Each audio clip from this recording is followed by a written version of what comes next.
cachés entre les sièges de la voiture, le souffle court. Chaque bruit devenait une menace. Le moteur grondait doucement, étouffé sous le métal. Je voyais à peine la route à travers l'espace étroit entre les appuis-têtes. Le virage descendait en spirale, glissant dans l'obscurité comme un piège. Je devais suivre la trajectoire sans faillir. Un seul écart, et tout s'effondrerait. Si on croisait une autre voiture maintenant, tout se compliquerait.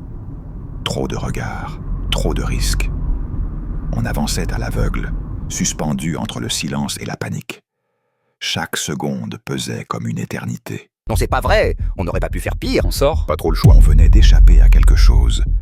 Ou peut-être qu'on venait juste de repousser l'inévitable. La poudre rouge, collée à nos vêtements, n'était plus un camouflage. C'était une marque. Un rappel qu'on avait été là, au mauvais endroit, au mauvais moment. On n'était pas couverts. On était repérable. La voiture s'arrêta dans un coin sombre. Personne ne parlait. Les regards se fuyaient. On savait tous que si quelqu'un nous suivait, on n'avait aucune issue. Le silence dehors était trop parfait, presque fabriqué. On jeta un coup d'œil autour, rien. Et c'était justement ça, le problème. Rien. On avance dans le froid du sous-sol. Les néons grésillaient au-dessus de nos têtes, jetant des éclats de lumière malade. Chaque clignement semblait nous pointer du doigt. Le moteur s'éteint dans un souffle. Le silence retombe aussitôt, épais, coupé seulement par le goutte à goutte d'une canalisation au fond du parking. On se gare dans un coin, à l'abri des caméras, là où la lumière ne fait que frôler le capot. Là, c'est bien. Bouge plus. Tout est là? Ouais, pour l'instant. Le temps semble se suspendre. Chacun jette un œil autour, à la recherche d'un signe, d'un bruit suspect. Le néon au-dessus d'eux clignote 2 fois, comme un avertissement. On cache la voiture vite. Je m'en occupe. Le plastique se déploie dans un froissement sec. La carrosserie disparaît sous une couche de poussière grise. Un des hommes s'avance jusqu'à la rampe d'accès. Je surveille l'entrée. Pour le moment, personne ne passe. Puis un regard échangé. Ils savent que la nuit ne fait que commencer et que le danger, lui, ne s'est pas encore montré.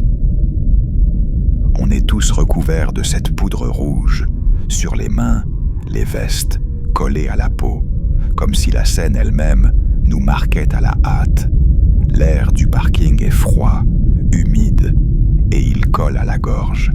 Chaque respiration brûle un peu. Il faut faire vite. Les billets sont partout, froissés, collés, mélangés. On les trie à la lueur pâle des néons qui grésillent, les doigts engourdis, le cœur qui tape trop fort.